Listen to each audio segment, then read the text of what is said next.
and then we can. No.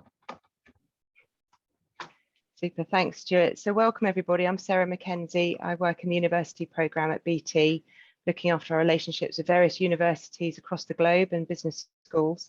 I'm delighted that this is our first in a series of thought leadership events with the University of Essex, and thanks to Stuart Walker for helping us pull together quite an exciting programme coming up over the next 6 months. So this is the first one with Professor Stuart Walker and BT's Dave Townend, one of our wireless research managers. So this will last for about an hour. This will include Q&A, so please feel free to capture any comments and questions in the chat, and then we'll have time to pick up and open up the mute button and get some good discussion going. So I'd like to hand over to Dave. Thanks, Sarah. Right, let me just share my screen here.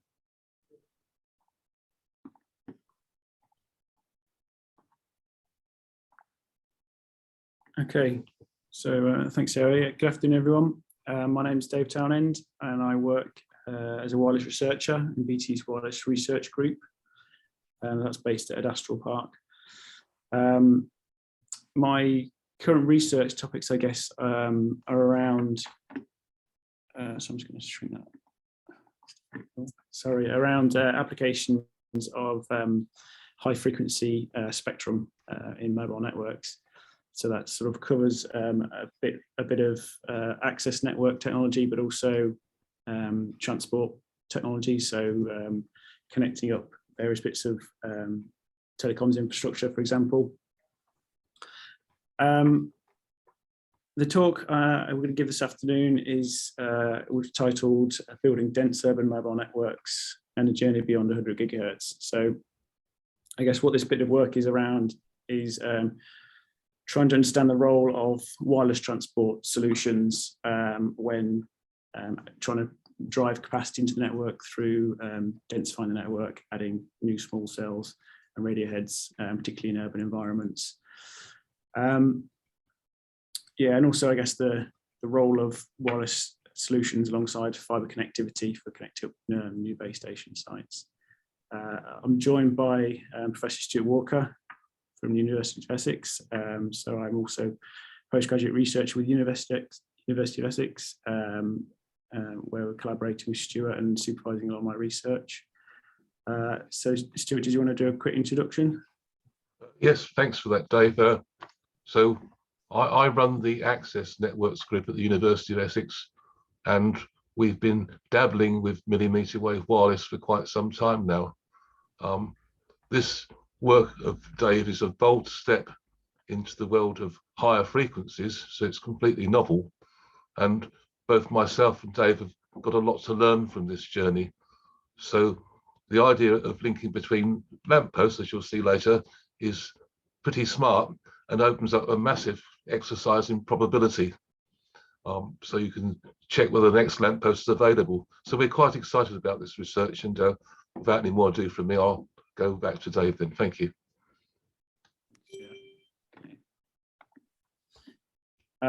Right, so I'll start with a brief overview, I guess. So first, we're going to cover, I guess, outline the rationale for some of the work that we're doing at the moment in terms of addressing some of the capacity issues in mobile networks, and then touch on some of the aspects which I guess we have at our disposal in terms of trying to drive new capacity into mobile networks, but also the role of future network architectures to sort of address that as a bigger problem in the long term. I'll then cover the role of wireless transport solutions. So I guess for both what happens in networks today, but also, as Stuart mentioned, where we're going and what the research is focused in on long term for high frequency communications. I'm then going to cover some of the modelling and simulation work we've been doing recently around deployment feasibility of these sort of systems when densifying the network in urban environments. So specifically looking at some of the statistical properties of these sort of deployments, and ultimately how we will connect them back into the network using wireless solutions. And finally, just go over some of the conclusions, really, some of the key findings that we've picked up along the way.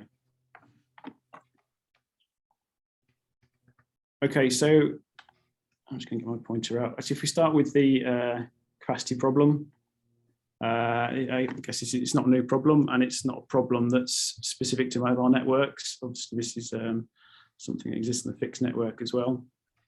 But we start with the problem of, I guess, the traffic demand that we see onto mobile networks today. So if we look at this top graph here on the right, this is showing a relatively short-term forecast here, which we've taken from BT's end-of-year report a couple of years ago now. But it shows the general trend here as we're sort of entering this sort of exponential growth profile in terms of the traffic demand on the mobile network. The problem sort of comes, I guess, when we refer to the bottom graph here, and specifically the pink bar chart along the bottom here, where what this is showing is the price customers are willing to pay for that data, which we can see remains, a flat profile here. So we've got this huge disparity between the amount of data that's being consumed on mobile networks and the price that customers are ultimately willing to pay for that. So that's the kind of the basis for some of this work is how do we address these problems in a cost-effective way. These trends, as I mentioned, are fairly short-term. So this is a fairly short-term forecast. So I guess this incorporates some of the knowns about how user habits develop. And I guess they're sort of twofold, really. So there's increase in general use on mobile networks because the reliability and the performance of mobile networks is always increasing. So people tend to use them a lot more than they would do in the past. We've also got sort of transitioning of different types of services and applications onto mobile network, such as online gaming and video streaming, for example, which I guess historically have been more of a sat in the fixed network domain. But as I mentioned, as performance grows parity with fixed networks, then we see customer habits also using those sort of services. We've also got to be mindful, I guess, of slightly more longer term demands where new applications and new services are coming along, such as augmented reality and virtual reality, that sort of stuff, where we don't really know what the impact of those might be long term. We've also got to be mindful, I guess, of new applications where we might have a huge demand in connectivity driven through not necessarily human end devices, but networks of sensor networks or IoT applications and that sort of stuff, but also the potential that machines might not only be generating that extra capacity, but also consuming it through AI applications or machine learning applications from data off the mobile networks. And that's a problem which becomes very difficult to predict, I guess, at scale.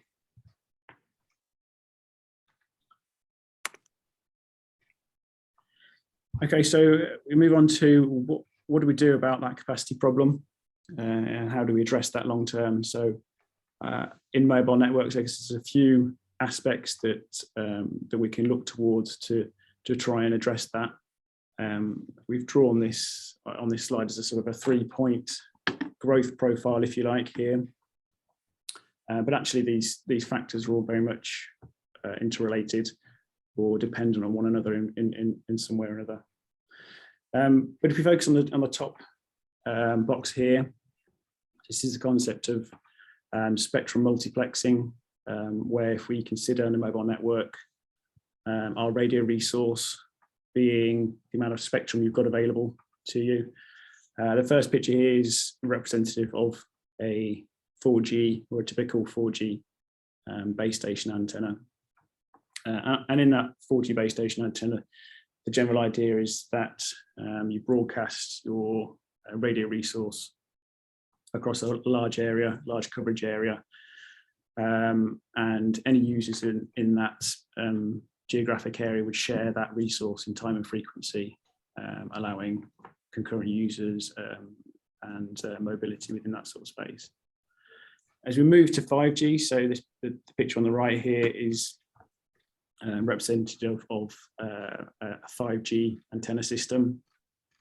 We can see this is physically bigger now, and one of the reasons for that is we would typically put many more antenna elements in that box for 5G. So that, together with some clever signal processing in the back of that, means that we can start to do clever things and create beams of focusing that radio resource in one direction or another for to specific users, and that allows us to reuse that same resource multiple times in the same cell, thus improving that sort of spectral efficiency. And the problem here is obviously these sort of antenna systems become very much more complicated, complex and expensive to deploy, so we've got to be mindful of how and where those are used. The box on the right here is around bandwidth, so ultimately this is, I guess, the amount of resource that you've got at your disposal on the network, and that comes in the form of new spectrum allocation, whether that be through auction or refarming of existing spectrum. We can consider the electromagnetic spectrum to be kind of infinite resource, but actually the usable part of that spectrum for mobile systems is very much finite. So the sweet spot, I guess, between the coverage that can be provided and the capacity that can be provided typically is somewhere between 1 and 6 gigahertz. In the same way, it's very expensive to acquire new spectrum, and that's typically handled through the national regulator, Ofcom. Clearing allocations of spectrum for use on mobile networks is not a particularly time-consuming thing, and it's very expensive to do that as well. So that brings us on to the box on the far left here, which is around signal quality, and we try to improve signal quality through new deployment topologies, and in particular sort of network densification, where in this example, the potential is to build many more new cells into the network at street level, and the general idea there is where you've got a street level small cell, you're close to the user, thus improving the signal quality between the user and the radio, and improving the aggregate performance of the network in that way. And this is the area, I guess, which we're primarily focused on with some of the recent work we're doing, and that we'll be talking about this afternoon, where we're ultimately looking to see the feasibility of connecting up any new small cells that have been built into the network by means of connecting them into the existing wired network.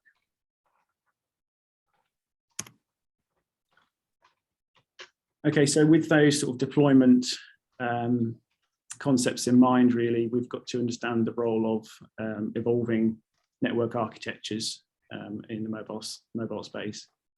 With the introduction of 5G, we have new or evolving concepts around what we call around functional splits. And this is the idea that we take a traditional base station and break up its logical components into smaller sets, which allow a greater flexibility on deployment and where they're built in the network.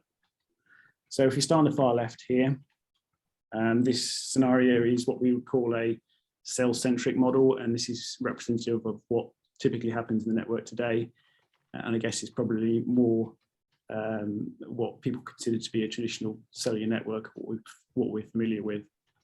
The idea is we've got a base stations which provide that wide area coverage, wide area geographic coverage, neighboured by adjacent cells where users can move through that space and perform handover procedure from one cell to the next into the next coverage area. In this sort of a traditional model, there's actually relatively few building blocks on the bottom here in terms of how we would build that network. So in the firebox on the right, this represents, I guess, what sits traditionally at the cell site. So typically all those components would sit either on a rooftop or a cell mast or whatever that might be. And within that base station site, as I mentioned, there's sort of 3 logical components here given by terminologies in 5G, which is an RU, DU, and CU. So the RU, I guess we can consider to be, I guess, more representative of the antenna panel system, which would be up at the top of a tower, for example. And that takes those digital baseband signals and converts them to their analog radio signals and vice versa. The radio unit is connected to what's called a distributed unit. And the distributed unit looks after more of the lower layer protocol functions of the radio stack. So all those sort of real-time signaling requirements in the radio protocol stack. The DU typically would interface to a CU, which is a centralized unit, and the centralized unit would then look after more of the high layer functions or the high layer protocol signaling requirements in the base station. And as I mentioned, all those functions would typically exist on the same cell site in one way or another. And that cell site will be connected back into the wide network over a backhaul interface, where this backhaul interface effectively carries the user plane traffic generated in the cell, along with a small overhead of control plane traffic and some sort of security wrap that goes around that. But ultimately, this backhaul interface scales quite nicely with the capacity offered within that particular cell.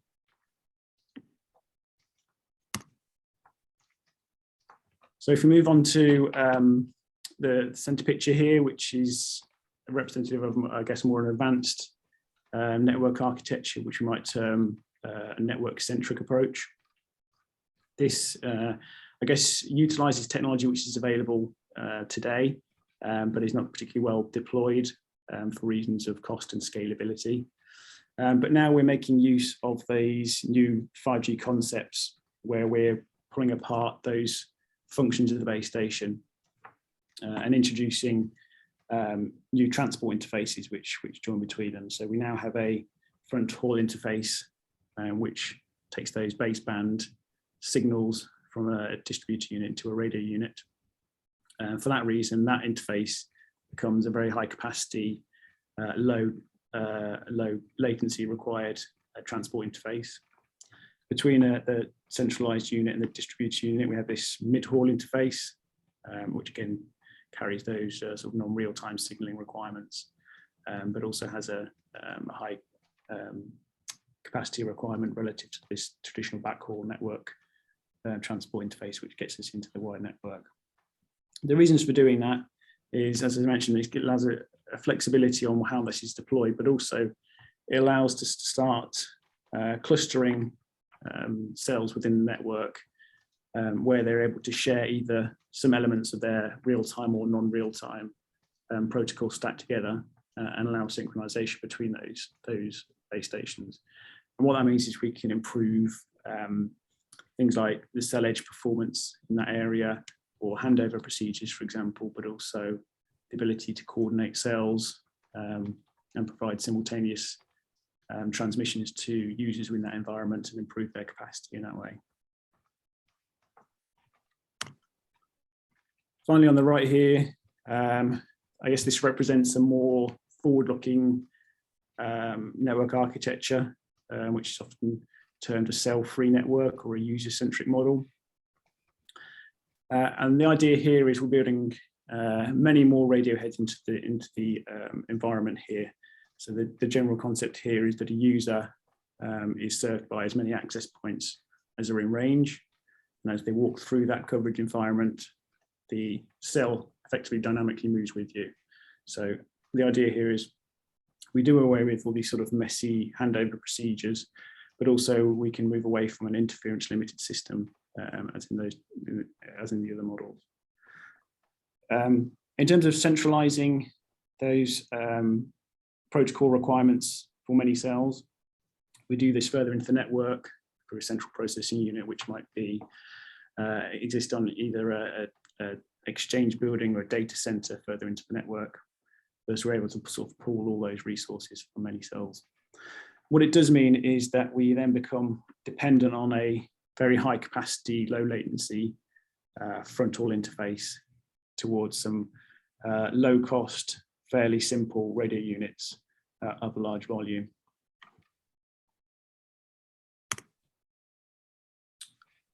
So I guess these new architectures are all well and good and have the potential to deliver some of those capacity demands of a long-term network. But ultimately, we end up with a problem of how to connect these back into the network in a cost-effective way. So the obvious solution there is use of fiber optic networks, where fiber is able to offer very high capacity and low latency performance, and also relatively low operational costs once it's in. But the problem there is actually putting in fiber optic networks where you don't already have them. Is often very expensive and time consuming, particularly in urban or dense urban environments where it's necessary to either close roads or dig up pavements or roads or whatever, which is often sort of cost prohibitive in certain areas. And that sort of brings us on to the role of wireless, I guess, wireless transport. So if we start on the far left here, again, this picture is sort of representative of a traditional 4G base station, which is often connected back into the network over a backhaul interface, which is almost exclusively sort of microwave driven. So in the UK, about 2/3 of cell sites at the moment are connected with a wireless solution. As I say, almost exclusively microwave solution, which would operate usually between 6 and 42 gigahertz, for example. So that's this allocation down over in the light blue, far left on that spectrum graph there. And these bands are able to offer good capacity, so hundreds of megabits per second over potentially tens of kilometers, which is well aligned with the requirements for a sort of a 3G or 4G site. As operators move to 5G, microwave really runs out of steam in terms of the capacity that it's able to deliver, which is why we see operators now starting to deploy millimeter wave transmission solutions, such as E-band, which is this allocation down here in the green. And that operates between 71 and 86 gigahertz. As we can see from the spectrum plot at the bottom here, the difference we've got here is that we've now got much larger continuous blocks of spectrum available, which allow much larger channel bandwidths to be used on those wireless solutions, where we're able to offer up to sort of 10 gigabits per second, typically on an E-band link, over a relatively good distance. But again, as we sort of think about those much longer term aspirations for network architectures, even E-band itself is not going to cut it in terms of a wireless front haul based transport network, which is why we're interested in looking at bands above 100 gigahertz. And so specifically things like D-band, which if we look down at the spectrum plot again on the far right, it's this sort of pinkish allocation. And here we can see there's very large continuous blocks of spectrum here, which allow very large channel bandwidths to be used, and potentially, tens of gigabits per second now, offering over a short range, which is a bit more in line with what a fiber-based product might be able to offer. There is a lot of research going on with these high bands. So we've got some examples here. The top picture here is a prototype from Ericsson, a D-band prototype. Bottom one is also a D-band transceiver here from Ericsson, with an example prototype on the right here from Nokia. What we can see here, interesting, is these sort of systems are physically very small. So that's a function of, I guess, the wavelength that we're talking here. So at 100 gigahertz, the wavelength is in the order of 3 millimeters. So we can see the antenna elements in these sort of systems are very small indeed, and that allows us to pack in a lot more antenna elements in the same space, so we can start to benefit from some of those beamforming sort of techniques which we see on the access network. So we can implement smart antenna systems, get very narrow beams, and the potential for auto alignment of those beams or point to multi-point type systems. We've also got to be mindful of some of the propagation characteristics as well, which become challenging as we move up in space, in frequency, sorry. Stuart, did you want to comment at all on that bit? If we go back to the picture of the spectrum that Dave's gone through, I'd just like to mention the part of V band, 61 gigahertz there. Just to mention, this is license free currently, and there's a reason for that, in that there's extensive oxygen absorption in that band. So my standard poor joke there is we just need to remove the oxygen and everything will be fine. So that's for short ranges and with limits. It also brings in a further problem. So I've put some numbers in this, that the oxygen absorption may be 15 dBs per kilometer in V band, which means a short link is still possible. There's also rainfall attenuation. This is the real bad point of going to higher frequencies. It can be, again, 15 dBs per kilometer with very heavy rain at V band. As we move to the higher frequencies that Dave mentioned, the oxygen absorption goes away to a large extent, except for a resonance that may be higher frequencies. But the real issue then is precipitation. And this is something that will need extensive study. Basically, the higher the frequency, the more rainfall influences the path loss. And indeed, as we go to these very high frequencies, it's not just the amount of rainfall, but the size of the rain drops as well. So we need to be worried about that. The good news is, there is good news and bad news. The good news is, as Dave pointed out, that the antenna size for a given gain goes down with the square of frequency. So at these higher frequencies moving on to D band, a very modest antenna will give you gains of 20 or 30 dBs as a rough example. And that's at each transmit and receive end. But then, of course, you need to make sure these narrow beams are aligned. That's the point of auto alignment. So we worry about that. The other thing that needs action is that the electronics for these higher frequencies tends to be not very efficient, because it's almost at the limit of technology. So one big area will be to see what semiconductor technology we're going to use. To finish, if we want to go to 900 gigahertz as a crazy option, the technology is well known in that area for astronomy, but it uses superconductor components. So you can see the overall picture is that we move to higher frequencies to better capacity, but we have to watch the propagation in rain, which means shorter link lengths. We have to have beam steering, and it's a push on the electronics. So altogether, it's an exciting challenge for the future. There you are. Thank you. Yeah. So I mean, I guess that brings us on to some of the work we're looking at, this deployment feasibility. So I guess with those propagation characteristics in mind, the approach we've taken here is we need to understand effectively the line of sight conditions of these sort of systems. We have to deploy them in a real network. So with that in mind, what we've done is build a very high resolution 3D environment of large areas of the UK based on LiDAR surveys. So this is sort of 25 and 50 centimetre resolution environments. So we've built up major towns and cities like London and Manchester as representative environments. And as part of those 3D environments, we then built in existing cell sites, their native heights, but also street infrastructure sites such as lampposts, sort of akin to this sort of picture over on the right here. And in doing that, we've now got the sufficient resolution to really understand those propagation characteristics in terms of likelihood of being blocked and getting a sensible link through that urban landscape. So these are the sort of scenarios we're now looking at with this model. So we're covering lots of different means of connecting up potential new cell sites as we densify that network based on a sort of a front haul interface, assuming that we're looking at very high frequency propagation characteristics. Right, so where do we start? We start with looking at some of the scenarios from existing macrocellular sites, so rooftop deployments which are in the network today. So this colourful picture on the far top left here is basically a top-down two-dimensional view of that 3D model.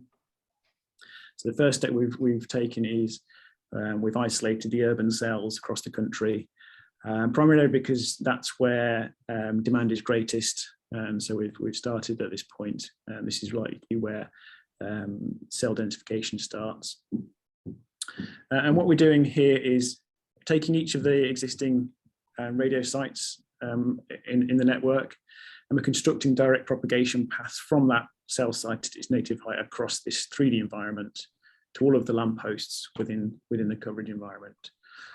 So in total, we looked at over 250,000 propagation paths from existing cell sites.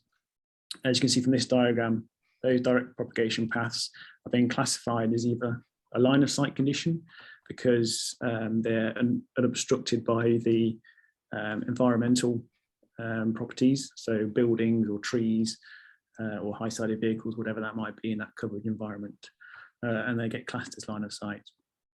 Conversely, any paths which are obscured by the environment are classified as non-line of sight, so they become, I guess, not useful to us in terms of they don't represent a viable wireless transport link. So if we take all of those path analysis that we've carried out across the country, we're left with this sort of red line on this plot here. And this graph is showing the line of sight probability as a function of the distance between the base station and the endpoint here. So our data set is given by the red. And you can imagine this as if you stand on the x-axis here, you're very close to the base station, so you have a very high probability of being able to see that antenna. As you walk away with distance, that deteriorates rapidly as your likelihood of being blocked by the environment because you're walking on a building or a tree or whatever becomes less. So it's really this sort of this scenario you can see in the picture on that graph here. What we've done is we've compared this data set for the UK against theoretical models which are published in standards and guidelines such as the ITU and 3GPP. So they publish a theoretical model, which is this dark blue line here, which is built on a sort of simulated city environment with some assumptions about base stations and endpoints and that sort of stuff. So it's very much a theoretical model. And you can see we've got a very poor fit to our data set for the UK. And that's even the case when we try and fit that model using its parameter sets that are available to us. And what this is highlighting is that these sort of theoretical models, which have existed in standards bodies for some time now, are not represented, not useful to us in terms of understanding the statistical likelihood of being able to generate wireless connections across that urban landscape, at least in the UK. Here's the definition if anyone's interested. We've also scaled this work, so we've looked at different cell sizes and also the height properties of those endpoints as well. So there's some recent publication work there if anyone is interested. Right, so then we move on to the line of sight properties for microcells. And again, this is similar approach, but now we're looking at if you've got the diagram on the right here, this is the scenario about the likelihood of being able to form a high frequency transport link between adjacent lampposts. So whether we put a new radio site onto a lamppost, what's the probability to be able to effectively jump across the network via adjacent lampposts? So we look at this again, we take the same approach here, but now we're starting with individual lampposts. So the top left, we choose one lamppost and we construct those direct line of sight paths across that 3D environment to all of the lampposts within a 200-meter radius, for example, where we're classifying those as being line of sight and non-line of sight through the blockage effect in that environment. We then filter out all those non-line of sight paths because they're not useful to us. We couldn't form a wireless transport link between those 2 points. So we filter those out, and then we iterate that for the entire network. And in total, I think we looked over 830 odd thousand propagation paths around the UK urban environments here. We then, well, that's given by the red line on this graph on the right here. And again, we look at this with a slightly different scenario. So this is looking at, I guess, the street level deployment. So typically all the heights are below 10 meters, for example. We take the same approach again, comparing it to existing theoretical models, published theoretical models and standards, for example, given by that dark blue line.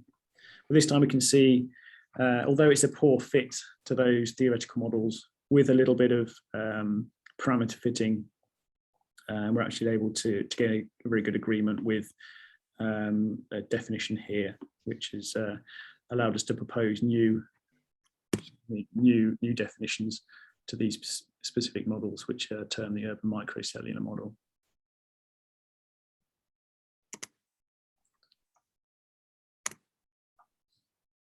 Okay, so what do we do next then? So once we've got that information, what we're doing really here is trying to bring all that together in one place. So that's given by this picture on the top right here. So we're bringing all those discovered line of sight propagation paths all back into one place. So on this diagram, you can see there's a macrocellular site here on a rooftop, and we know which lamppost it has line of sight conditions to, which could be used for a high frequency transport link. And under the coverage area, we've got all those discovered links between adjacent lampposts. So we've got this, effectively built this full mesh topology of line of sight condition paths across that urban landscape. And this being part of central London, I believe. And a way of sort of visualizing that a little bit easier, if we look at this, the photo down on the left, we've exported these data points into Google Street View. So we've got a slight offset here where we've converted between coordinate systems, but hopefully you get the idea where this green line here represents this lamppost. And what we know is that we've got good conditions between the two lampposts on the other side of the road, so they have the potential to now mesh or hop radio links between these lampposts. But the lamppost on the same side of the road is not useful to us. It's been blocked by this tree line. So that's a path which is can't be used for full wireless transport. Once we've brought all that together in one place, effectively what we can do is now move away from that 3D environmental model. So what it allows us to do is rationalize all that data set into something which is a much more simple problem for us to work with, conceptually at least. So we do away with that 3D environmental model, and what we're left with is effectively a graphing problem where the blue dots here, the vertices on this, represent infrastructure sites which are potentially available to us because we've, have the ability to install infrastructure equipment on local authority street infrastructure, for example. And the paths that join all those blue dots are those viable links which we discovered during the discovery phase. So we end up with this sort of a routing problem, I guess, now, which is a bit more familiar for telecoms engineers to start to look at the different scenarios and how we really make best use of where we put cells in, but also how we ultimately link them back.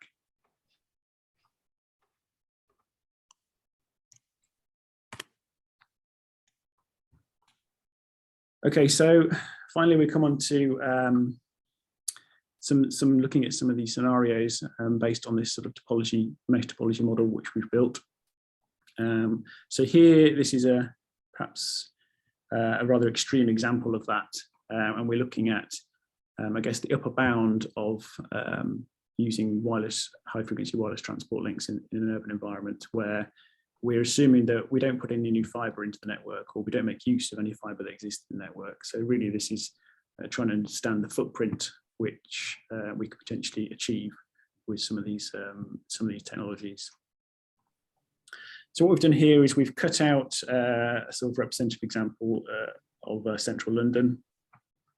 Again, sort of by way of example, really.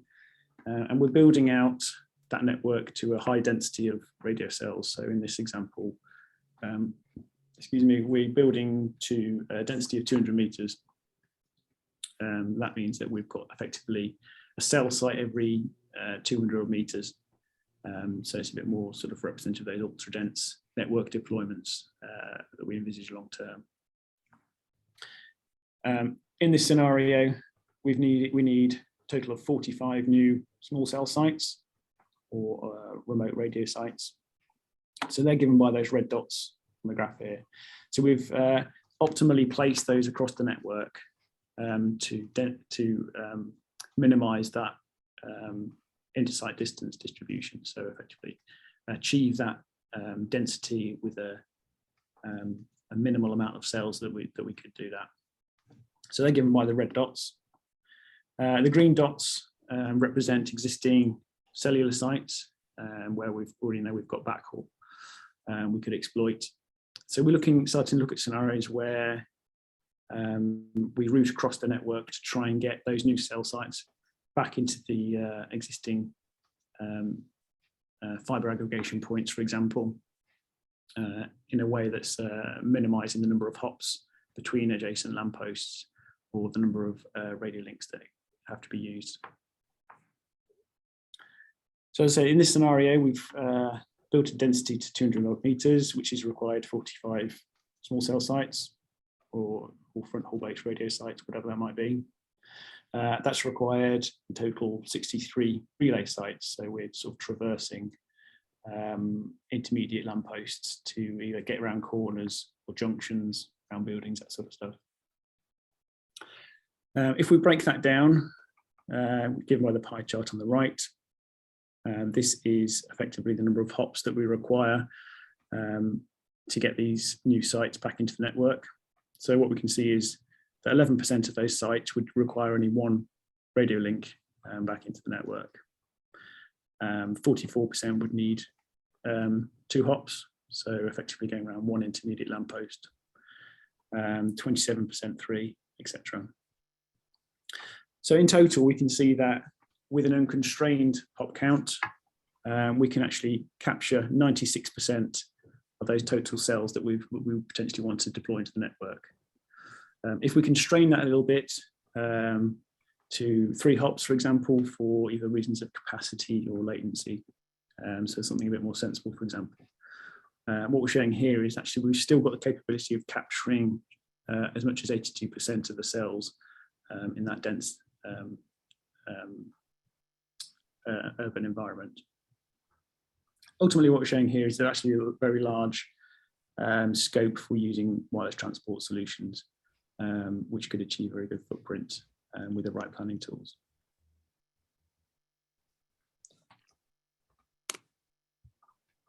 Okay, so finally, in terms of conclusions here, what we're really showing is that the characteristics of these high frequency transport links above 100 gigahertz are actually quite well aligned with the underlying transport requirements which we would anticipate in a long-term mobile densified network. We know we need very high resolution data sets to be able to reliably predict the sort of line of sight characteristics and the blockage impact from these sort of systems. But that data is actually already available to us today. So it's about making best use of the planning tools or developing planning tools, which we could do. Some of the initial sort of feasibility studies we've looked at have demonstrated that actually there's a very good role that these systems might be able to play in connecting up new radio sites in a cost-effective way, and that the footprint is actually quite big.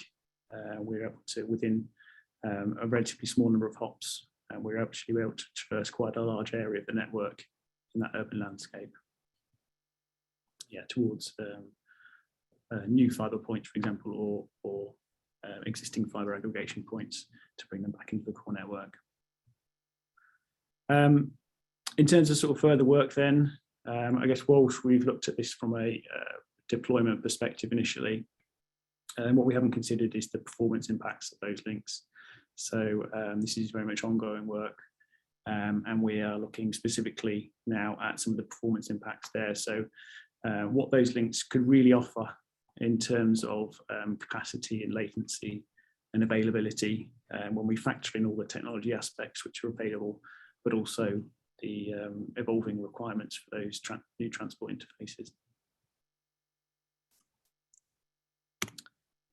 And that's all from me. Hopefully we've got a few minutes for any questions. So thank you for listening.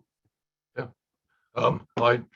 Dave, I picked up a couple of Q&As while you were talking, and I'll just ventilate them now. One was from Andrew Lord, asking about lamppost vibration effects. It's an interesting question. So you're unmuted now, Andrew. Would you like to amplify your concerns there?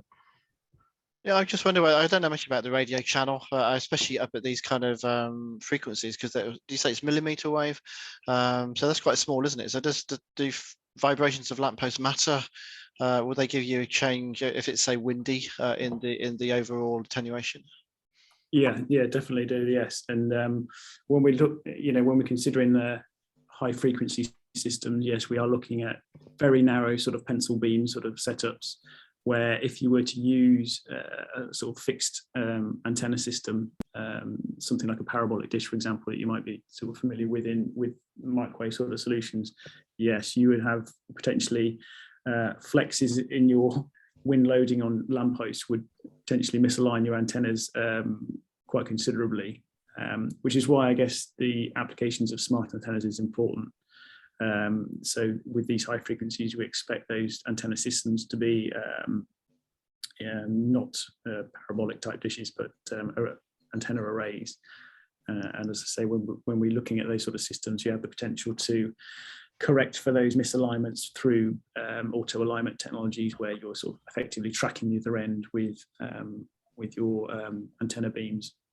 Right, a couple of follow-ups. How quickly can you dynamically correct for that? I think the jury's out, to be honest. There's no reason why you can do that in a very, very fast way. It's all down to the implementation really on the beam steering technology. We're yet to really see that in anger, so it's I think there's plenty of work to be done there. Yeah. Can I just chip in there, Andrew, before we move to your other? Is that as we're moving into what's called the quasi-optical regime, there are some very fascinating optical focusing elements that do allow a lot of lateral movement and yet maintain high gain. And I'll just give you one, for example, which is compound parabolic antennas, which are used for light collection. But in going to D-band, the opportunity may exist of using these rather interesting antennas. So the jury's out on that one, as we say. Yeah, great. Yeah. The other question was, can you sort of design the antenna in a defocused way, if you like, so not perfectly tuned, just to, if you like, fuzz the beam up a little bit, just to allow for these things? I'm probably using the wrong terms, but in optics, I kind of think about defocusing it. You see what I'm saying? So you make it like a bigger thing to hit, so it doesn't really matter if it wobbles around within it. But okay, you lose attenuation, but yeah, I mean, typically the approach we take is sort of have beam sweeping sort of technologies where you're effectively you're sweeping between them to almost lock onto each other and take it from there really. But yeah, it'd be interesting to learn how that's really done in the optical domain. I guess maybe there's some. I mean, how much spare power budget do you have? Sorry? How much spare power budget do you have?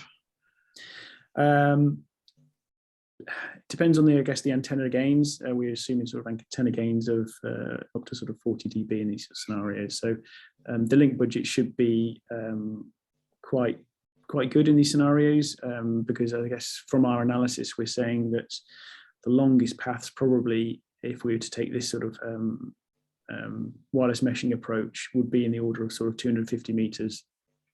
which is well within the link budget. So there's been a lot of prototyping work which suggests link budgets of 500 meters are not going to be uncommon. So there should be plenty of systems. So in the optical free space stuff that we're doing, we have a similar situation, and because we have spare power budget, we're thinking of defocusing, so that we're not trying to hit the receiver, but we're trying to hit a bigger area, so that if the receiver moves around or the antenna moves around, it doesn't really matter. And you throw away a few dBs, but that's okay. Yeah, Andrew, just to jump in there, I'd say these you might consider offline, perhaps these compound parabolic things I've already mentioned. They're designed for solar collection, so they're non-imaging type. Yes. Yeah, so the spot moves around, but it still collects it. We can take that offline and say some more. There was another question, Dave, which I answered about the same thing about what about very heavy winds, and of course there will be windage on street. That's a very real factor, especially when you're loading up a lamppost with some potentially heavy electronics, for example. Okay, is that all from Andrew? Because I have another question that's popped up on Q&A. Shall I just read it out to you? Yeah, please. Yeah. Can the QAM levels also change to adapt to any changes in power levels? Yes, I think we would expect an adaptive modulation and coding scheme on these sort of radios for the same reason, really, the potential for short-term misalignment or impacts from atmospheric conditions, heavy rainfall and things like that. Even over short distances, these sort of radios would be sort of able to adapt their coding schemes to compensate for those sort of effects. Yeah. Okay. Good. So, I think we've drawn to a conclusion now. Is there any final oral observations that people would like to make? We've had a few good questions.